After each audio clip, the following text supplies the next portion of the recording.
Good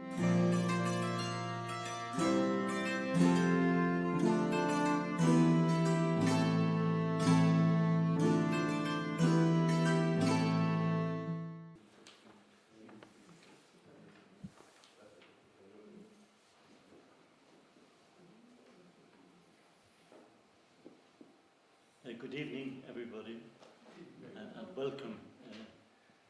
Kind of half thought we might see you with high-vis jackets when you come here tonight. You might need them going home, but please God we'll be finished in a safe time to get home safely.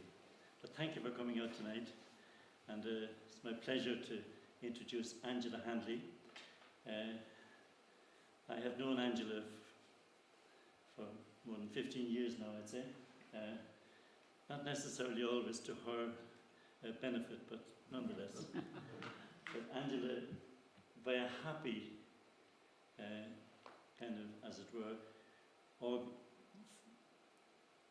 feature of our little organising, is following on a theme that Fáinse introduced last Monday, the whole theme of Synod in the Church.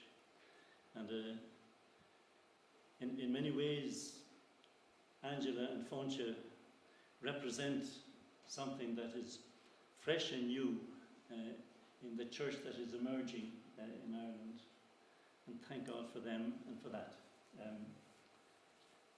One of the kind of worlds that Fáinse, I suppose, spoke from and lives out of is the world of academia. She's associated with Trinity College as her place of work. Angela comes from a very different perspective. She comes from the world of family and home. She knows what it is to have grandchildren and a husband who's here with us tonight. Dear Lord, welcome.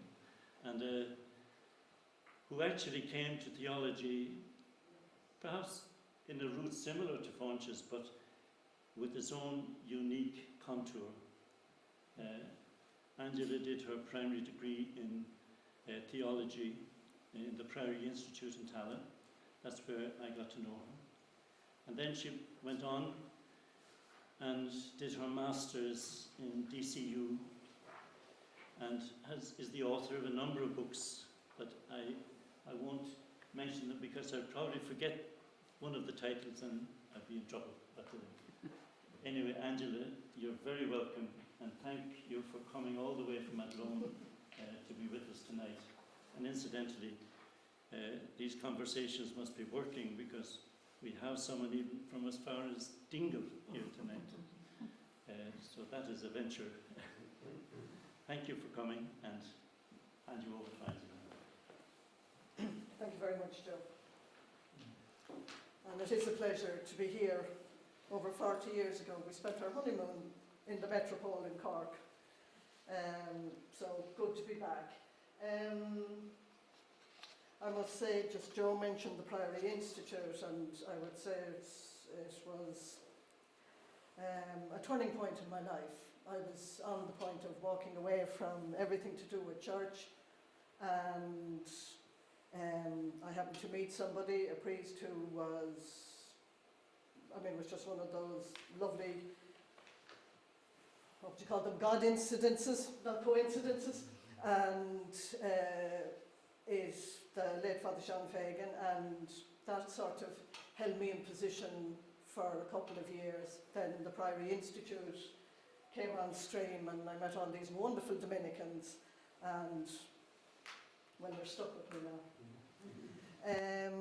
So Fáinse spoke to you last week about the Synod, that will be the Bishop's Synod upcoming in Rome in 2023. I want to talk to you tonight a little bit about Synod, a lay Synod, organised and run by lay people, primarily women, with men in support. And it was a great event, and I suppose I just want to give you a flavour of it, what went on. There's a little handout there from Root and Branch, that's what they call themselves, and what I'm saying tonight is based on that. They didn't come up with a big document at the end, they just came up with, I suppose, an outline plan. And whereas the Bishop Synod is really a synod about synodality, which I was saying it's a bit like having talks about talks, the women just went on and actually had a synod. It was held between the 5th and 12th of September this year, and started talking about the issues that really for reform in our church and how we might achieve them. I'll just give the slide there, Simon. Please. Just page down. Is that okay? Yeah, oh yeah, go back one. Right. It's called the Bristol Text to Reform. And then I put an outline plan for lay empowerment. The Root and Branch is the name of the group that brought this synod into being. And they tell us that the group started with women but didn't end there. The seeds for the Bristol Synod were sown pre-pandemic in January 2020. A small group of women concerned about the steady disintegration of our church took up the challenge of the journalist Joanna Moorhead, who in The Tablet said that the church needed a synod that started with women rather than tagging us on at the end. Not a case of just add women and stir. As women and lay people were used to being ignored, patronised, or worse still, experiencing the pretense of listening. Present company accepted, of course. This dispiriting non-listening has been the experience of a depressingly large number of lay people, and women particularly. In the spirit of Pope Francis' statement that, and I quote, "A church that teaches must firstly be a church that listens." The core group of Root and Branch embarked on the process of purposeful listening. They spent a year actively seeking opinions from all sections of the church, reaching out and making contacts. This process of discernment resulted in what has now become known as the Bristol Text, what you have, a brief set of short statements which were the blueprint for the lay-led synod.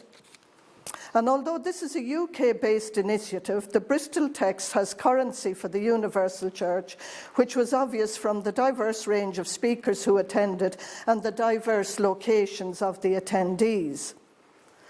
Also, since they have since followed up with open forums allowing people around the world to share their experience of the Bristol Synod and how we might proceed. The conveners of the Bristol Synod took as their impetus and motivating force Canon 212, paragraph 3 of the Code of Canon Law, which states, Stephen, will you give us that slide? Page down. According to the knowledge and competence and prestige which they possess, they, and that's Christ's faithful, have the right and even at times the duty to manifest to the sacred pastors their opinion on matters which pertain to the good of the church and to make their opinion known to the rest of the Christian faithful without prejudice to the integrity of faith and morals, with reverence towards their pastors and attentive to the common advantage and dignity of persons. So that's basically saying, yep, according to the knowledge, competence, and prestige which they possess. Now, of course, as any canon lawyer would know, what canon law gives with one hand, it has a tendency to take away with the other. The same canon, Canon 212, paragraph 1 states, Christ's faithful, conscious of their own responsibility, are bound to show their obedience to what the sacred pastors who represent Christ declare as teachers of the faith and prescribe as rulers of the church. However, that notwithstanding, paragraph 3 still stands. The Bristol group lived up admirably to this right and duty.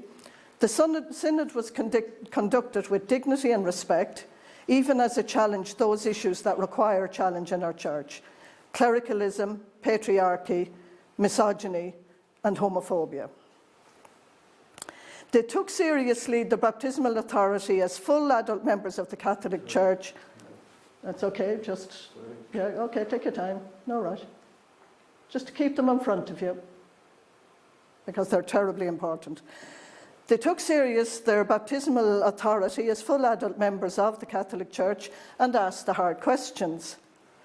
Those questions arose from 4 areas of concern, each of which was further subdivided to focus on particular concerns. So if you give us the next slide, Stephen. Right, this is the agenda for reform. Moral theology, church authority, reclaiming liturgical ministry, and embracing diversity. Each of these areas of church life requires a complete overhaul. I mean, tinkering around the edges simply won't do. And this cannot be done by just one group of people with a narrow focus on their own survival as a tribe, especially those increasingly enthralled to clericalism. Just to look at what clericalism is. It's the tendency to allow an inner group of specially selected leaders to make decisions, typically without input from others, on matters pertaining to the institution.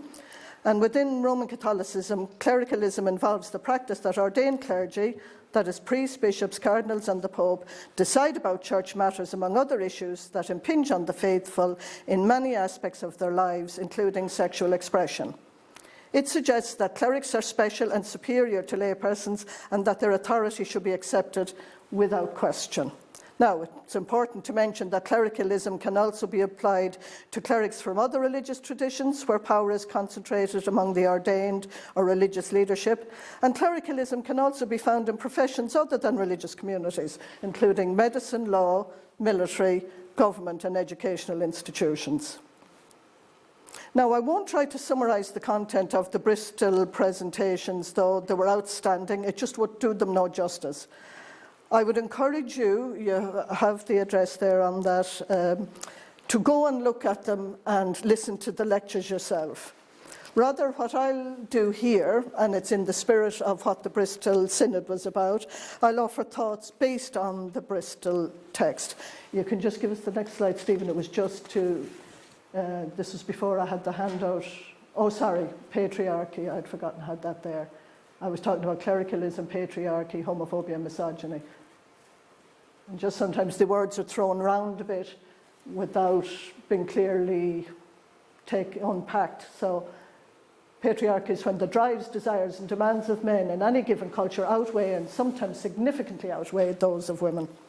Anyway, the next slide. Now, that should be on your handout. Sorry, just go back one. Okay. And I just, because sometimes web addresses can be difficult to read, so that's why I changed the colour. So rootandbranchsynod.org. And I would encourage you to go, all the talks, all the lectures are available there. Now, it was deeply moving to see and hear the overwhelming concern for our church and the willingness to contribute to its recovery. But I think what was most notable was the courage with which all these people spoke. There was no sidestepping of issues, and some sad stories were told, and one in particular was the dismantling of synodality in action in Asia, where Asian bishops had a vision of a co-responsible church, and they were all together on the way until Rome intervened and completely demolished the co-responsibility ideal and the reality. But one thing that struck me during the Bristol Synod was the deep and abiding faith that was evident. The care, passion and concern for our disintegrating church were evident. And more importantly, a willingness to work for the monumental task of its rebuilding was evident. What was also clear is that women will no longer accept being ignored or patronised. We won't wait for the crumbs to fall from the curial or episcopal table. We're not waiting for permission. The women of the Bristol Synod and the men who support them are already setting about God's work of evangelisation. The question is, will the church leadership embrace this living out of the gospel in the way it deserves? I'm not so naive to think that the obvious theological and practical good sense of the Synod will be self-evident to the leadership. The Bishop's Synod has a preparation process, but it actually has a built-in filtering system, which will most likely, given previous synodal experiences, dilute the facts that the 2023 Synod needs to hear. Although I must mention here that the Dublin Archdiocese says in its FAQs that every effort will be made to convey what happens at meetings accurately, honestly and fairly. So it's even a good start that they even considered that question. But unfortunately, the whole synod preparation that's meant to be happening in all 26 dioceses is very hit and miss.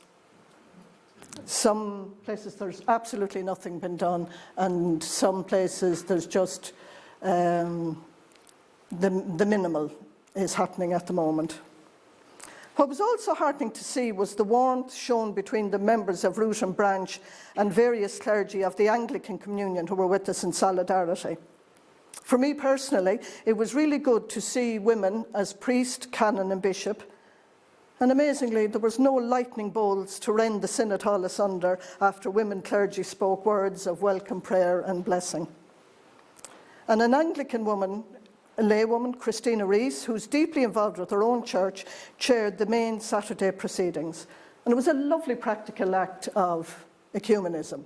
Like when you think about having any kind of conference and you're having your big day, and the people involved actually handed it over to someone completely. I mean, it was just truly lovely.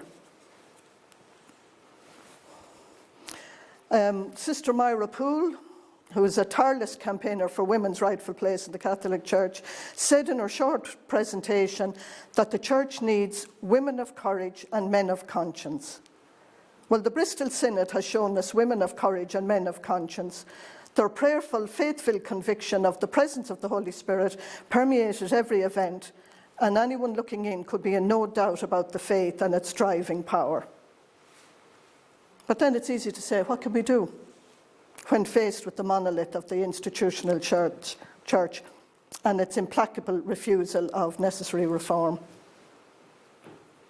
What I thought was very interesting, even though they had no background in theology or church in any way, the women of Root and Branch were not discouraged. They didn't look to what they didn't have or didn't know. Rather, they looked to the skills they had in abundance as women in the world. And these they used generously and powerfully to brave a trail for us, living up to the exhortation of Catherine of Siena.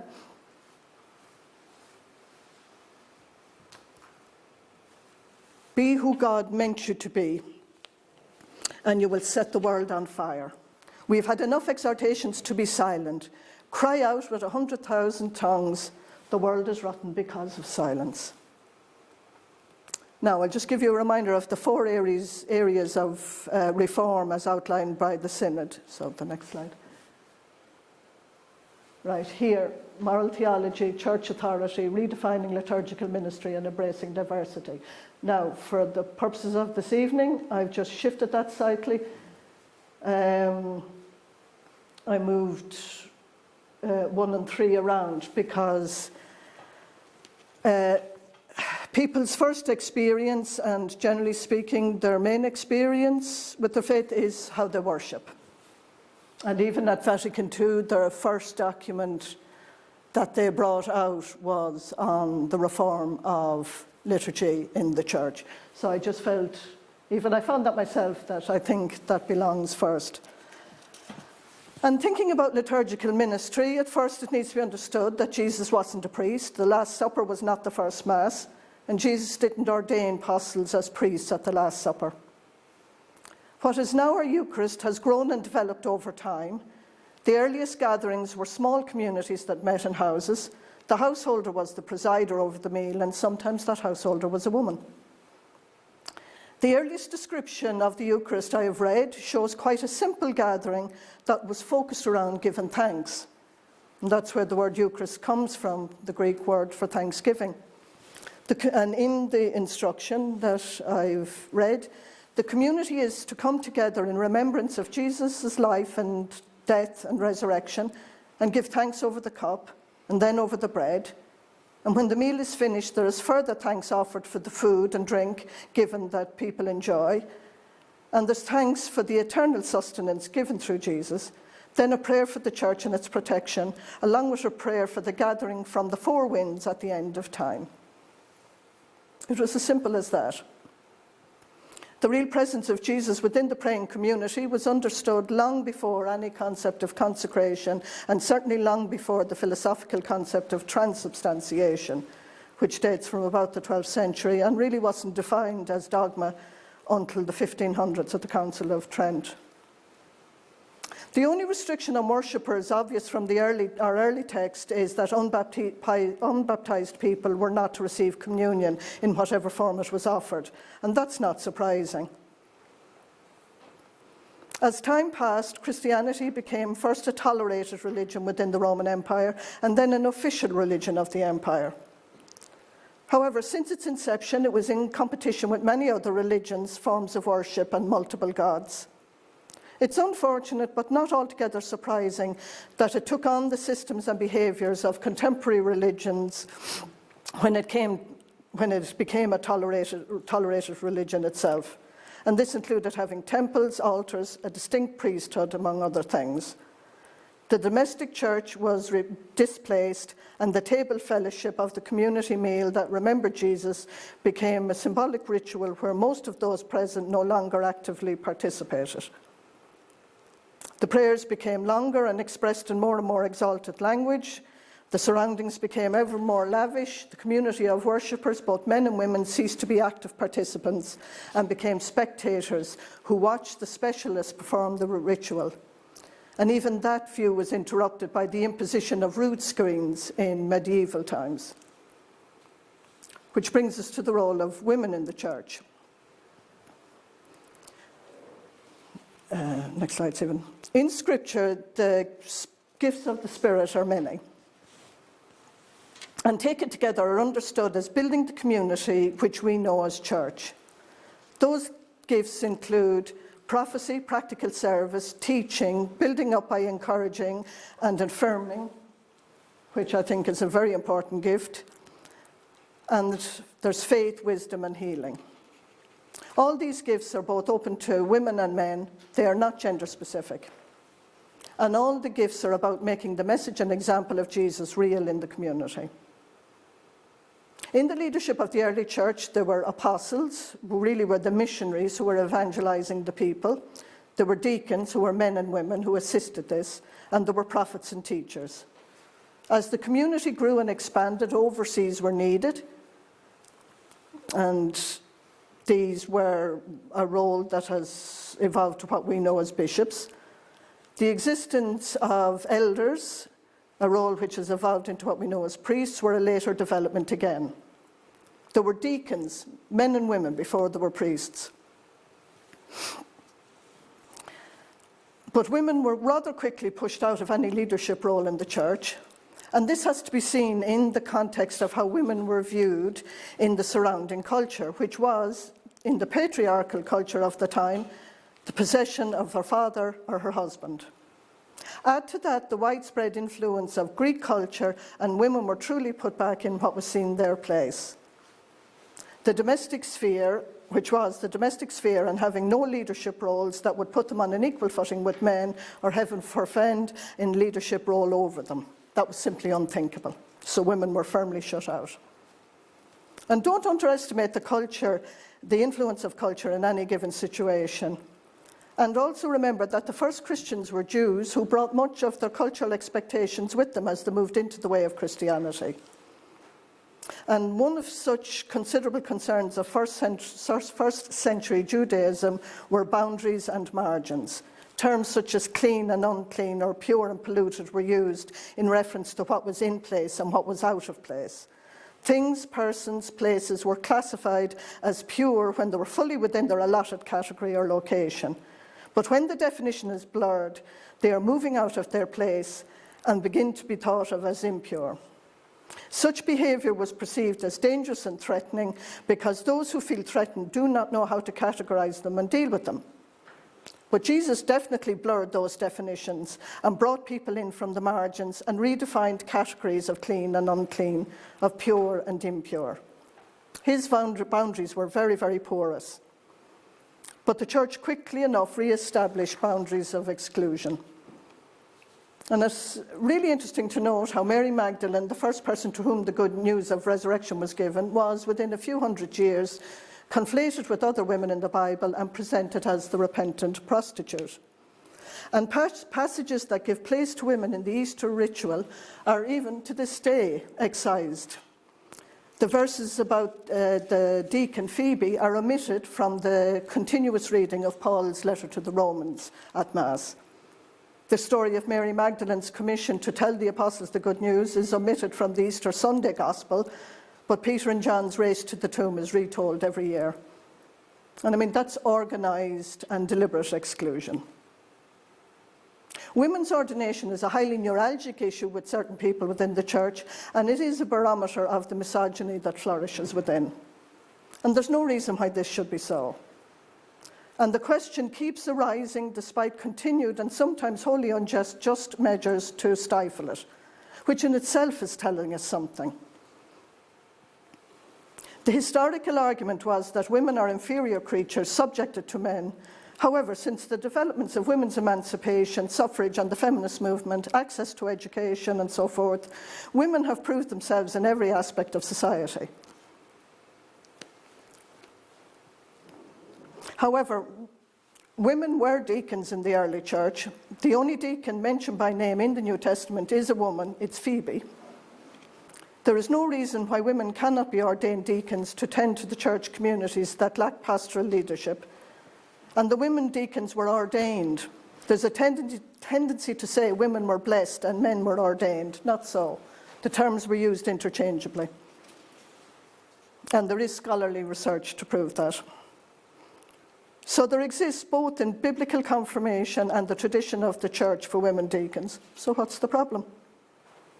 In Querida Amazonia, Pope Francis completely ignored the issue of women in the diaconate, despite the entreaties of the church leadership before and at the Amazonian Synod.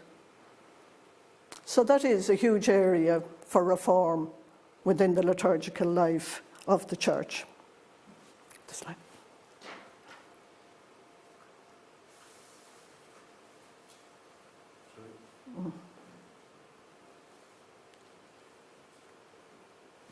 So, there were some of the areas that I've just spoken about. Now, you just give us the next slide, Stephen, just please. I just thought this was an interesting image. Can we go again? Now, church authority. This was number 2 in the Bristol Synod text for reform. One of the most consistent themes of the Bible is justice for the oppressed. Jesus modeled this in both his words and actions. The church needs a structure to function, but that structure needs to be both just and fair. One of the mechanisms for organising the institutional aspect of church is the use of canon law. Rules and laws are an important part of any organisation so that it can function properly. However, problems tend to arise when people attribute a status to laws and rules that gives them an existence apart from the community. It should never be forgotten that laws and rules of an organisation are made by people for people. They don't have a separate life. As the church grew and spread, it had to meet the challenges of the various cultural settings in which it found itself. Instructions were needed and disputes about issues needed to be solved. It was because of these necessities we had the first groups of bishops meeting in synod. By the end of the 4th century, the decisions of these regional groups of bishops were gathered up into one collection, and this was the basis of what eventually became canon law. As part of this gathering up of synod decisions, letters of the popes on mainly disciplinary issues were gathered also, and they became part of canon law. And in the 12th century, the study of canon law became a discipline in its own right and then became separated from theology. And in the decades after that, many of the popes were canon lawyers. And as disputes rose about the meanings of various laws, they issued hundreds of decretals to settle points of law. So we have this slow shift from bishops as overseers and leaders of the communities, meeting in synod, in regional groups, dealing with issues that directly affected their communities, and the move then is to a more central administration of the law. Eventually, the first Code of Canon Law was published in 1917, and by the Second Vatican Council it already needed updating. and the new code was issued in 1983, and again, that already needs updating, and so on it'll go. The law is written by fallible human beings and administered by fallible human beings from distinct cultural backgrounds. It can never be perfect. It is always in need of updating and reforming. And the church leadership itself has no difficulty unilaterally modifying and adding new paragraphs to already existing laws when it suits its purpose. But law cannot legislate for every aspect of what it is to be human. As we grow, learn, and evolve, our laws also need to evolve to take account of this. There must be room for justice, equity, and indeed practical wisdom in the application of the law. Any law that doesn't evolve risks becoming irrelevant. Or as one canon lawyer put it, the laws will break the community, or the community will break the laws. This is all on authority. What touches all must be discussed and approved by all. By virtue of our common baptism as followers of Jesus Christ, all adult Catholics have the fundamental right to participate and vote in all decisions concerning the common good of the community. I think one of the metaphors of the Bible that has outlived its usefulness is the concept of shepherd and sheep. We're not sheep to be shepherded. We're not children to be parented. We are adult members of the church who want to be treated as such. The church is both a teaching and a learning church, and we're all in the teaching and learning role. It's not a question of the Pope teaching, the bishops carrying out his orders like dutiful deputies, and the people uncritically taking on board what is being taught. We all have a part to play in both the learning and the teaching. And this is really very important. And there's reason to be concerned about something that has been happening over recent decades, and it's called creeping infallibility. This is linked with the Code of Canon Law. As I mentioned, the code can be changed quite easily by the church leadership when it suits its purpose. One change that was made in 1998 states that Roman Catholics, if you go again, are obliged to believe the deposit of faith found in Scripture and tradition and as taught by the teaching office of the Church.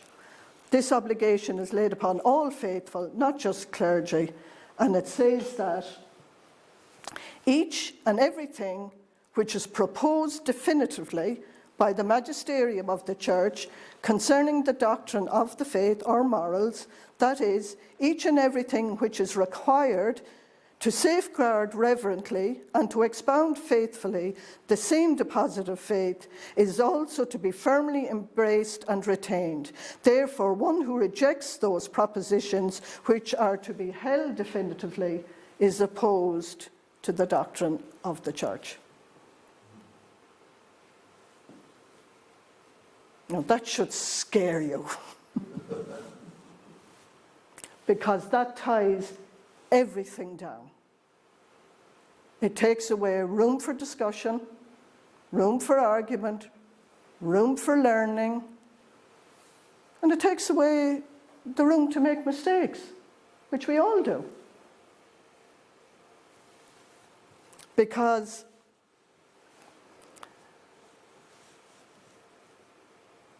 when you can link everything to the deposit of faith, and there has been an increasing over the last 30 years, an increasing tendency to link issues to the deposit of faith and then say, give an opposing opinion and say, that has to be definitively held. You can't disagree with it. Because if you reject the propositions which are to be held definitively, you're opposed to the doctrine of the Church. It's built in, it's making a heretic of you. And there's something very wrong. If you're a learning church, you can't have a law like that. And I mean, this is really an attempt to spread the cloak of infallibility over any teaching on any issue, whether it meets the standards of infallibility, which I have an issue with personally, I will say, which was defined at the First Vatican Council. When life evolves to present situations that could not have been anticipated when any given law was devised, the law needs to change. As I said, the law is made for people, not people for the law. Next slide.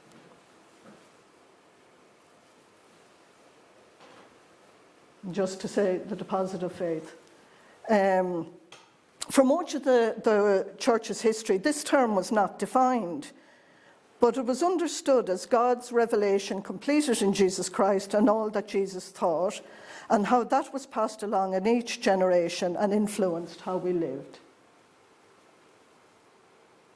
See, when you try and tie something down too tightly, you create problems. I mean, that's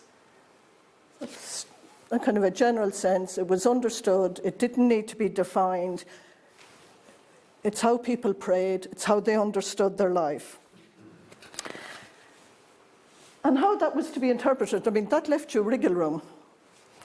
And through that, I suppose, that would be give rise to theology, which is reflecting on our faith. I mean, that's essentially what theology is about. I mean, it wasn't until the Council of Trent and the Counter-Reformation that this was given any formal definition. But by the 19th century, the church saw itself as an embattled church, and especially with the loss of the papal states and the loss of political power. And in the latter half, of the 19th century as well, and into the early 20th century, the Protestant and Reformed churches were also reassessing long-held assumptions with the development of biblical scholarship that was on the rise. And a very defensive Catholic Church narrowed the concept of the deposit of faith, and then that became a battleground for orthodoxy. It had a real problem with the rise of biblical scholarship. And in some ways, it's really very sad that from the Reformation on, there just seemed to be a constant definition over and against the Protestant and Reformed churches. What they are, we are not. So if they did one thing, well, we won't do it. They're wrong, we're right. And it just wasn't, I mean, it's an accident of history, but it did us no good. And I mean, that was the situation until Vatican II. And then for a brief time after, things opened up for discussion. But the concept of deposit of faith has been modified again, and we have this, where I mentioned on the what was to be definitively held, the bit that was added in, you know, it was all that was taught and in the tradition, and the teaching magisterium of the church. And when something doesn't grow and evolve, it withers, it atrophies. And when people began to see the reality of their experience not given any value, they started walking away. And under the church authority heading as well, part of the Bristol Synod was that people have to have a role in election of their leadership. And I mean, from the earliest times, the members of the church participated in some kind of selection process for their leadership. I mean, when you think about it, the apostles actually had a lottery to replace Judas.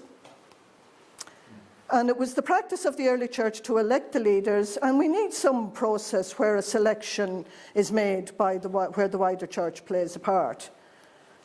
Also, personnel serving the church in positions of authority, you know, lay people, also need to be chosen by the people they are serving. And a part of serving within the church, it needs to reflect all aspects of that community. Seeing people like us is important, whether that's been a woman, being people from a non-dominant ethnic group, people from the LGBTQ plus community, or people with disability. Taking what is culturally conditioned and using it to dominate, control, and exclude, and dressing up such actions as God wishes does violence to the message of Jesus. And this speaks directly to the importance of the synodal process within the church. Because if not through synod and participating, how will our voices be heard? Okay. I just go again, the gifts of the Spirit again, just as a little reminder. I mean, the gifts of the Spirit are for the building of the community. The fact that the Eucharistic liturgy has become the central focus of faith, actually, believe it or not, I see it as a problem for several reasons. One is like its sheer centrality, not that it happens, don't get me wrong now, but one is that it has shifted the message of Jesus around justice for the marginalised to a focus on ritual. Instead of the Eucharistic celebration being the place where the community gathered in remembrance of all that Jesus taught and a source of strength to go forward and do likewise, as Jesus commanded us to do, to practice justice, inclusion, and healing, it became an end in itself. And as rituals became more elaborate, the focus became on the actions of the priest. Then the focus became on the priest himself. The Pope went from being understood as the vicar of Peter on earth, when the Pope started calling himself the Vicar of Christ. Celebrants went from being in place of Christ at the table to being in the image of Christ. And you even hear the expression alter Christi, other Christs, referring to priests. And that is very seductive for someone who is emotionally insecure and psychologically fragile. If you get someone who's pretty happier in their own skin, they can hold that and it's not a problem. Get somebody fragile, poor self-esteem, it's not healthy. The effects of the separatist attitude still remains, and people are helpless to resist it because they have no say in electing who leads the community. And this is not to say that being able to elect pastoral leaders will suddenly make everything all right. It won't. We only have to look at the political situation in many countries in recent times, where politicians follow the worst and most base of human behaviour instead of leading with some degree of integrity. So it won't magically make everything right. But imaginative minds, both lay and clergy working together, could, by trial and error, find out what works. And I suppose one of the most important aspects of choice of leadership by people is accountability to the community that he or she leads. If we had accountability, could clerical sexual abuse have been covered up for so long with such disastrous consequences?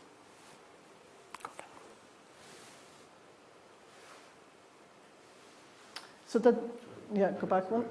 The third area for the Bristol Synod was moral theology and the reform of same.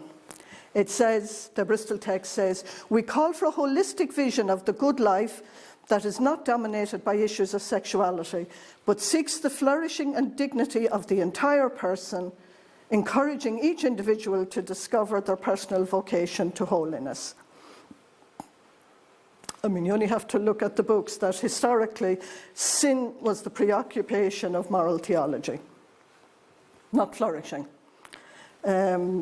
And many people would have had the experience that sexuality was a minefield of sin, which inculcated a very unhealthy attitude to sexuality in particular, and not to say a very impoverished attitude to morality in general.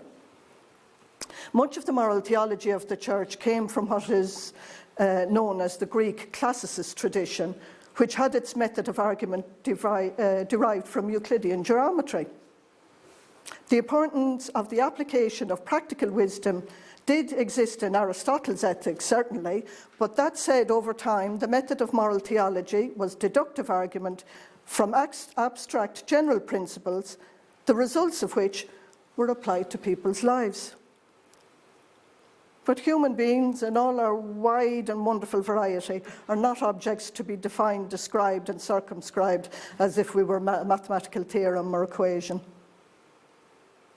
As the Bristol text put it, the moral vision we seek has been manifest throughout history in the lives of all who have incarnated the hope and love of Christ, seeing God in others, welcoming the stranger, loving their neighbours as themselves, rejecting all forms of exploitation, abuse, violence, and living in harmony with the rest of creation. Natural law is regularly invoked by the magisterium of the Church in matters of morality, as if it were one thing easily defined. However, natural law does not have one clear single definition, because it is something discovered rather than something that we determine. Go again there.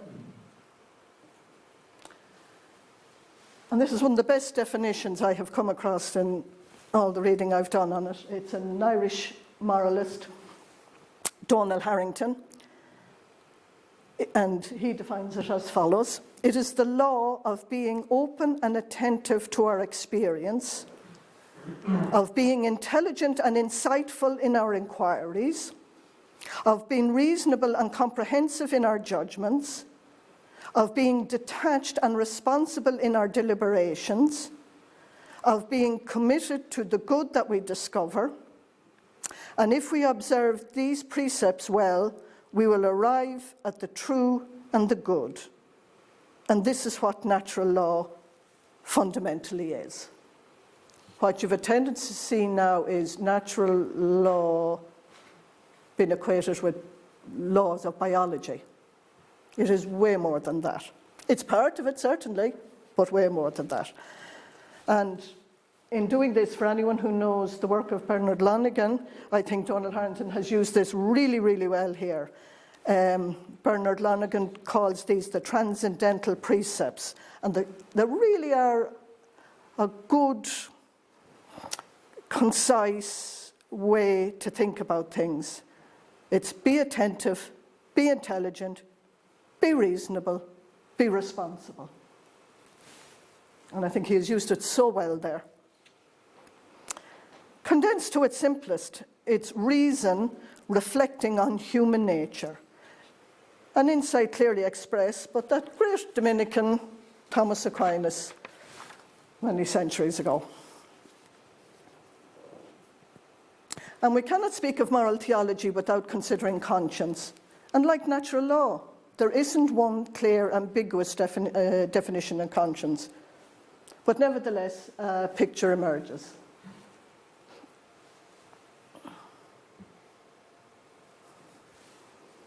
I heard a person describe conscience one time. It's what the Pope teaches. And there was an adult woman in her late 50s that said it. Yeah.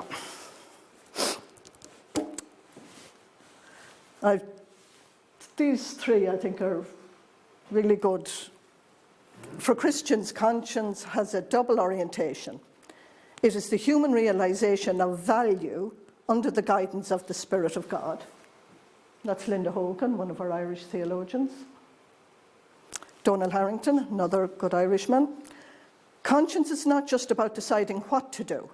It's also about deciding what to be, making the links between what we do and what we will be. Donald Harrington. And my friend, Sean Fagan, conscience is the highest level of human consciousness.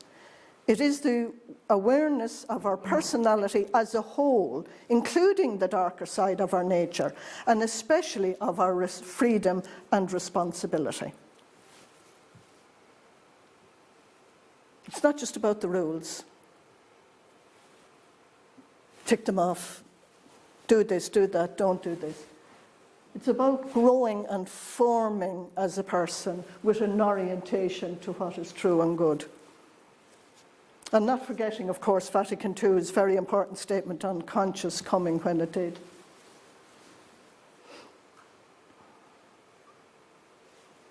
It is the most secret core and sanctuary of the human person. There, people are alone with God, whose voice echoes in their depths. I mean, as I said, the important element in all of that is the orientation towards growth and development in their person, of the person in their attitudes and actions. Therefore, the development of the person in moral maturity needs to be respected. People have to be allowed to make mistakes and allowed space to grow. So in issuing documents that are given the cloak of creeping infallibility and demanding unquestioning obedience is simply not acceptable. And there's another moralist I'd like to quote here because I just think it's really worth. Richard Gula. We need the collaboration of various perspectives, different experiences, years of testing, the raising of new questions, coming to a rest stop and launching on ahead. Our greatest danger is to stop too soon and to claim too much on the basis of too little. That last bit I'd nearly frame and keep on the wall of my house. So that's moral theology. Embracing diversity was the fourth area that the Bristol Synod talked about. I mentioned seeing people like us earlier. Seeing people like us in any environment helps to allow the us to belong properly.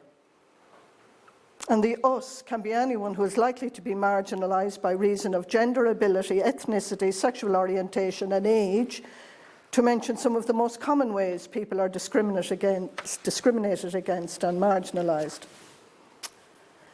I don't know if many of you know the author Chimamanda Ngozi Adichie, a Nigerian. My librarian husband now will supply me with a title, Half of a Yellow Sun. No, doesn't. Anyway, well worth reading. What I would recommend, though, is her TED Talk. Do you know anyone have TED Talks? You know what I'm talking about? The Danger of a Single Story.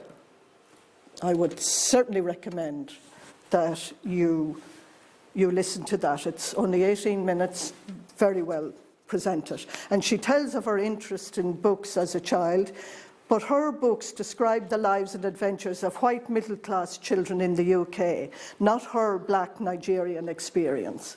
And she just talks then about when she does find books that relate to her experience and what that means. I felt a bit like that when I started studying with the Priory Institute. I started studying theology and I suddenly found, this is it. And I found people who thought like me, who argued with me, but it was really good. So, the danger of a single story. And the trouble is, I think for the church, for a long time now, there really only has been a single story, and the Vatican is in control of the narrative. And if we're to take the Gospels seriously, all theology should be done from the margins. That's where the greatest pain is, where the greatest exclusion is. Jesus did his theologizing from the margins, much to the discomfort of the priestly caste of his time, not to mention upsetting the Pharisees, who were the strict observers of the Jewish law. And that means taking people's experiences seriously as a source of theology. And as part of this embracing diversity, the Bristol Synod talked about engaging with the complexity of gender. The male-female binary has long been institutionalized in the church and its teachings. It doesn't allow for the diversity of human life that exists. And while past ignorance can be excused because of the lack of knowledge about sex and gender, current willed ignorance cannot. Our knowledge and understanding evolves and grows as we learn more of what it is to be human, not only from the various sciences, but most importantly from listening to the voices of the people with the experience. Church teaching also has to evolve with that knowledge, if it is to speak convincingly to people. And to do that, it must be a learning church. And to be a learning church, those in charge need to accept there are things they do not know and need to learn.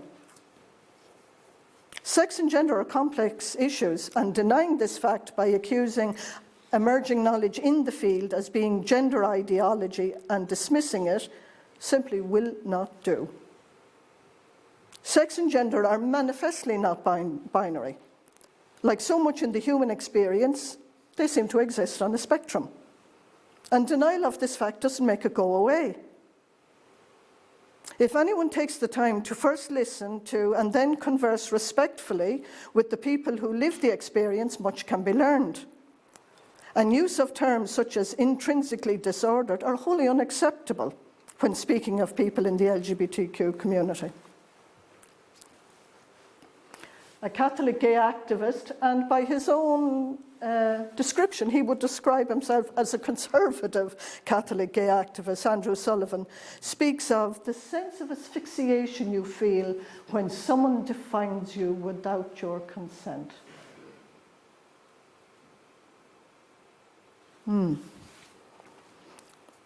Neither is it acceptable to urge Christians who are homosexual to, and I quote from the Catechism, to unite to the sacrifice of the Lord's cross the difficulties they may encounter from their condition. It is not acceptable to say that without listening to what those difficulties are and how many of those difficulties arise from ill-informed religious teachings.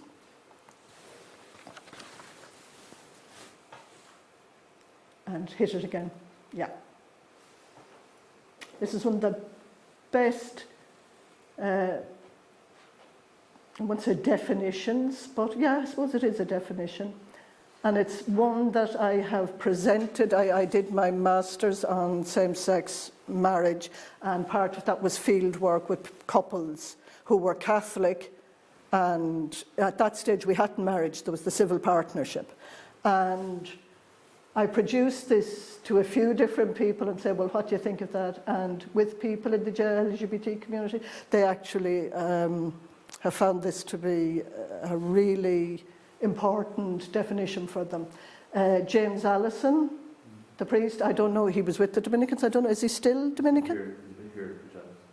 He's giving talks here. Oh, he's going to go and give a talk here? Has done. He has come up with that. It's same-sex orientation is a non-pathological, regularly occurring minority variation in the human condition.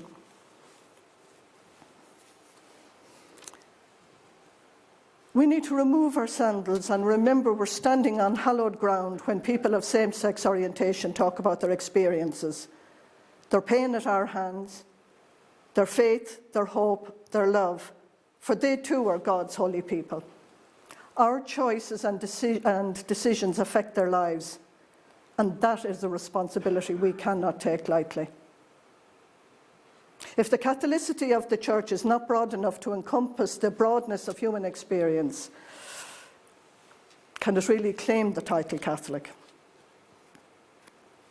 And the fourth area of the embracing diversity, and that we're talking about accountability.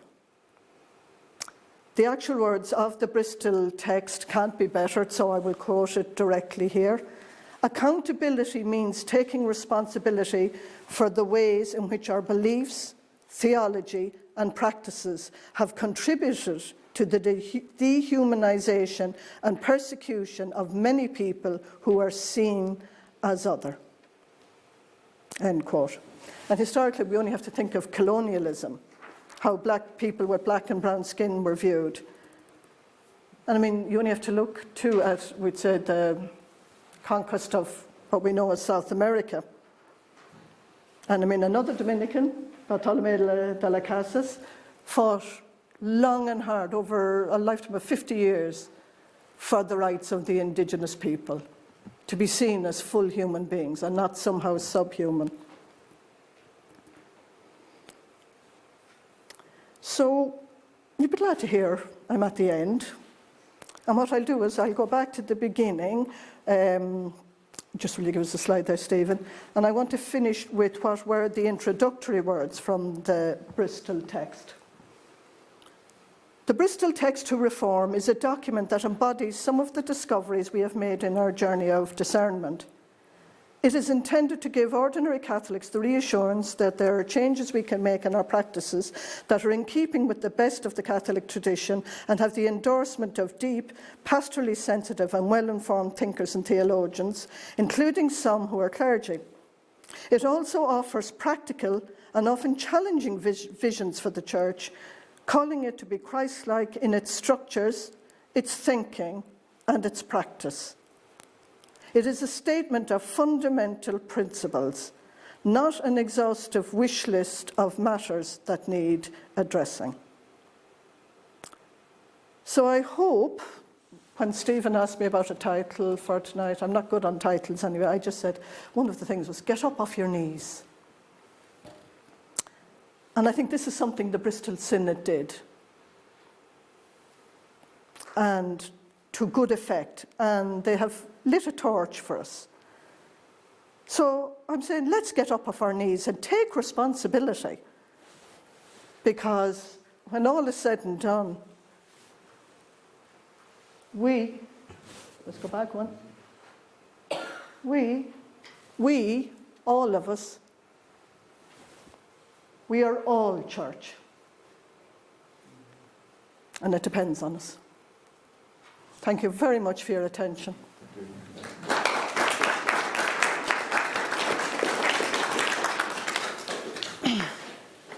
Thank you, Angela.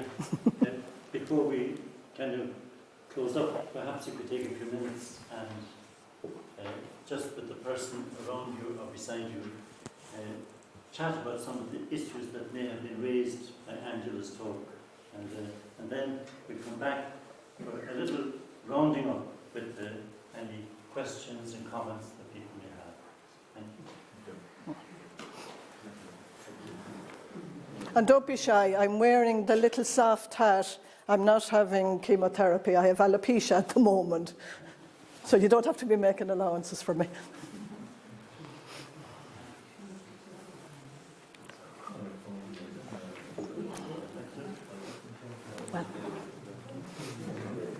Well, I talk to you. We've had James here. With James here for 2 weeks. A week, James Allison. Oh, in 2 weeks. He was here. Oh, he was here. Sorry, with the masks, I'm not here. He's left the order. Not supposed to. What I should be talking to are other straights and saying, stop that. You have to listen. If you have anything you'd like to raise or comments you'd like to make, questions, I'm sure we can turn it down to them and try to respond. Thank you. Sorry, yes, please. To take off the mask till I just hear. Thank you very much. That was very interesting. Yeah. Thank you for sharing with us the conclusions of the Bristol Synod. I'd be very interested to know where do ye see,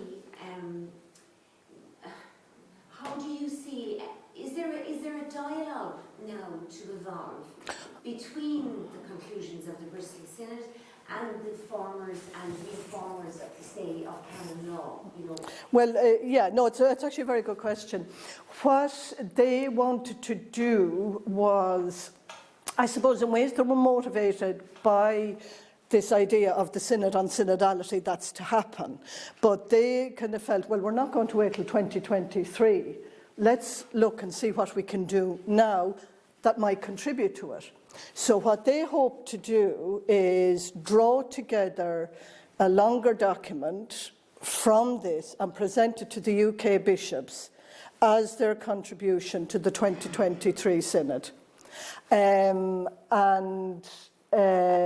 So that is their hope. It's their hope for dialogue, yes, and they're using this as a starting point for dialogue. They looked and, as I said, kind of looked around, spoke to people, said, what do you think, what do you think? And it condensed to these 4 areas. So what they want to do then, as I said, I would recommend the website, all the talks are available. So what they want to do is bring the fruits of that give it to the UK bishops and say, right, make something of this, bring this with you. But while it is very, like it was this group of women in Bristol, and they're going to give it to the UK bishops, but it has currency for the wider church, because you will see, if you look at any of the talks, there were women from India, South Africa, there were a man from New York, whatever. You know, there were all these people talking, so there's a conversation going on, and they hope for dialogue, and they're open for dialogue. And that's the only way we're going to get anywhere. Is dialogue. I mean, we're not all going to agree on everything.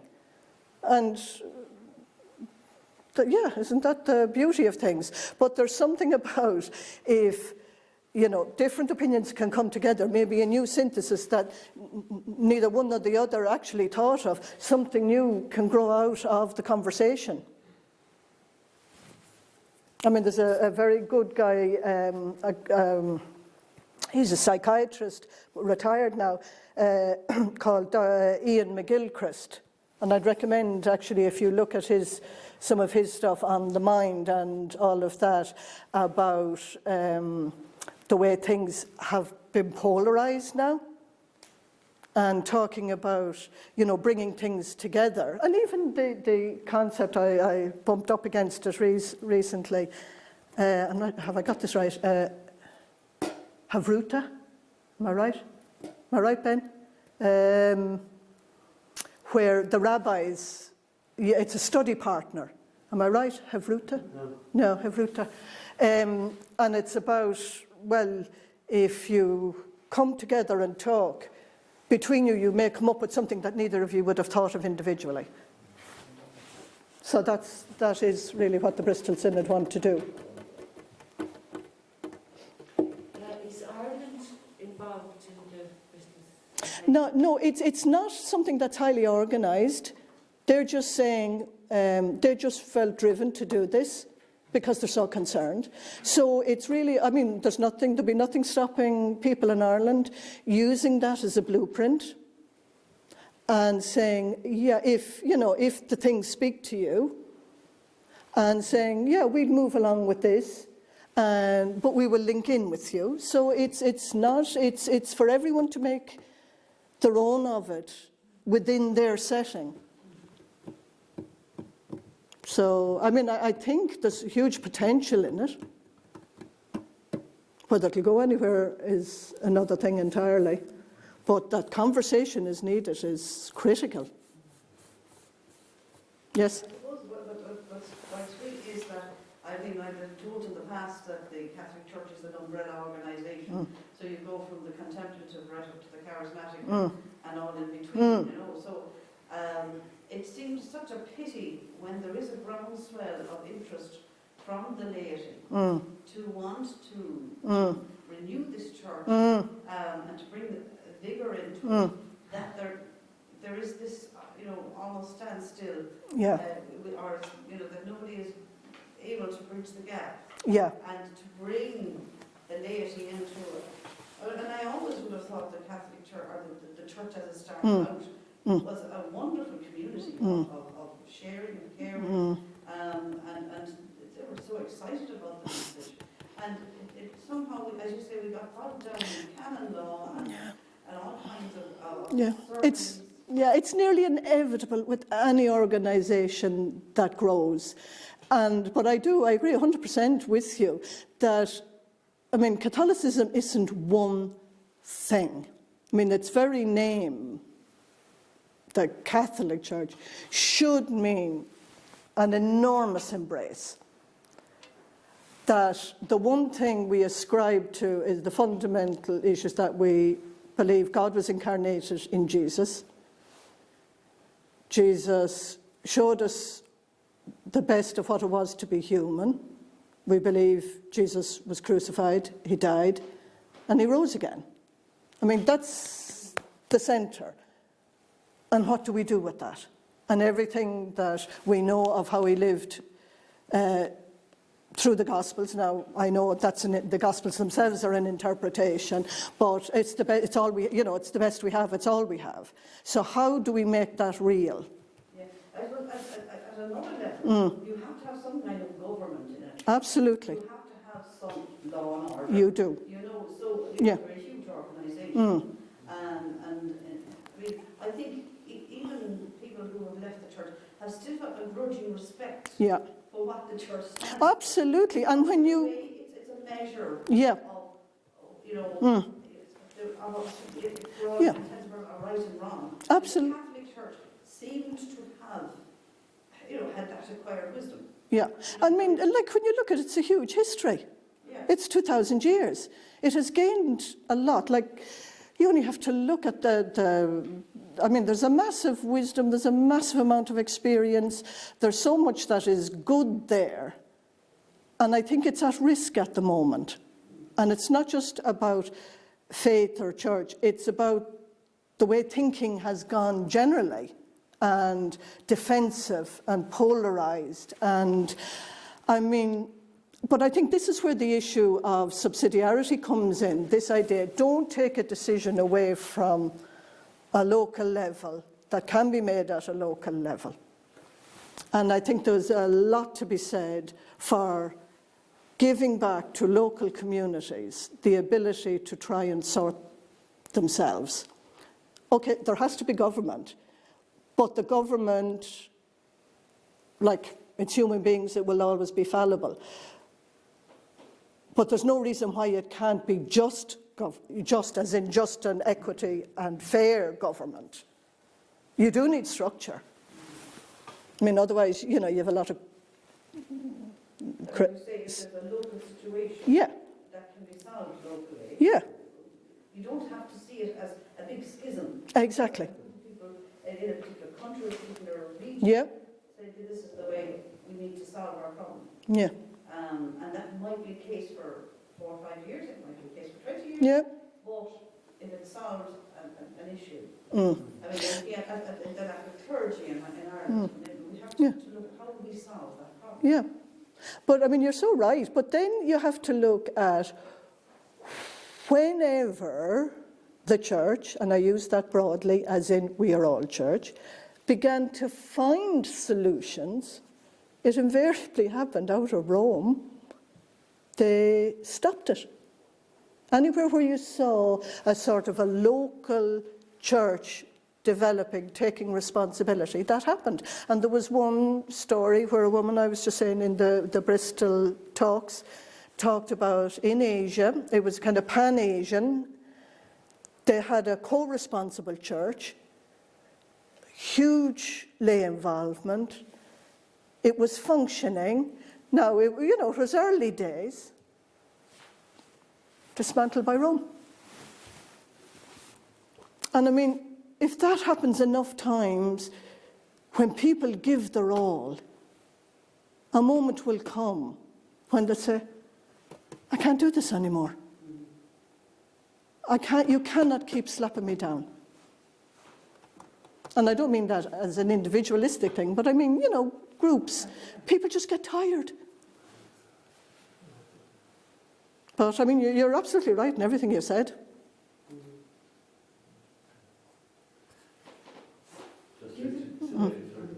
I was just wondering this idea of bringing it back to parish level. Mm. There's a danger that the church could become politicised. And surely the church itself is about finding the oneness in the spirit. Yeah. And then it would filter down. Yeah. Now, everywhere you'll have group of people, you'll have vying for power. It's just in us. It's, I think, what our original sin is. I mean, this was it in the story of Genesis. It wasn't just the fruit, but it was the fruit of the tree of good and evil, the knowledge of good and evil. So it's about power, and it'll always be a struggle. But oneness, I agree with you. I mean, we're essentially about a oneness, but oneness doesn't have to mean uniformity, which is, I think, what's been, where we're at the moment, or what has been the case. We're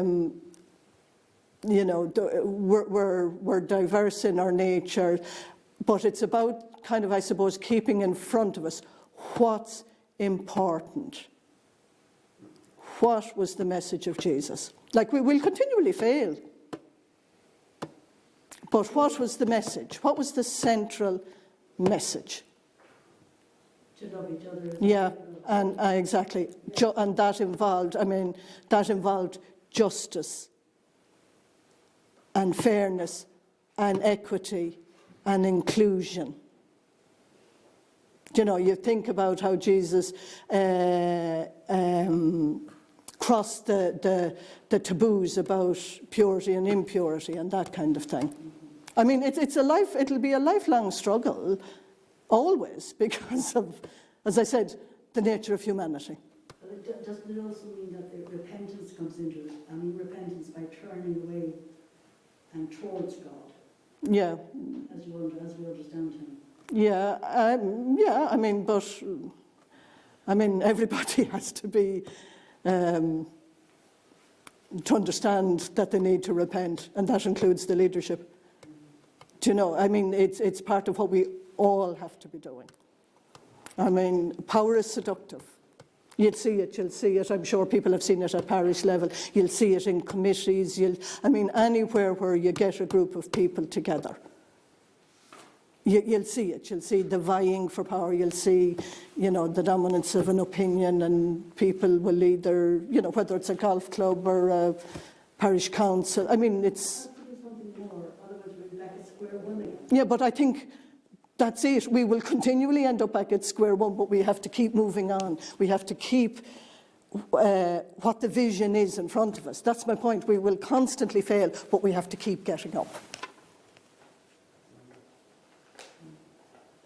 We have to see that. I mean, if we go back to the definitions of the natural law, I mean, it's about trying to find the true and the good, and about flourishing, and about, all of those things that we have to work on ourselves in the light of our faith.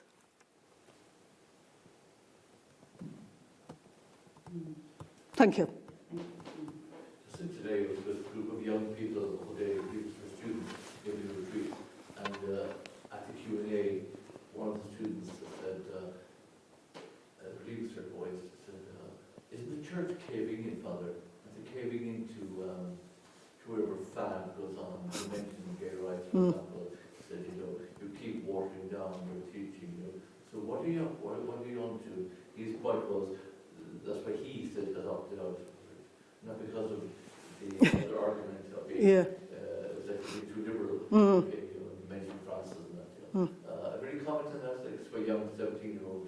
It'll make me sad. That's what he would think. But then we all knew everything there was to know when we were 17. Then life sort of ironed out some of the wrinkles and gave us new ones. That would sadden me a bit, more than a bit, actually. I would find that sad. And I would wonder about the kind of security, about the drive for the certainty and the security of the laws, that we know exactly what's what. And it's a good, solid framework around us. And if we stay inside that framework, we're doing all right. So I would hope he would be able to grow and learn. Please God, he will.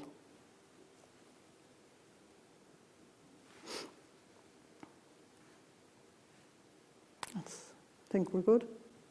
And can I thank you for coming out with threats of storms and everything. It has been lovely to have you, and I do appreciate you giving of your time.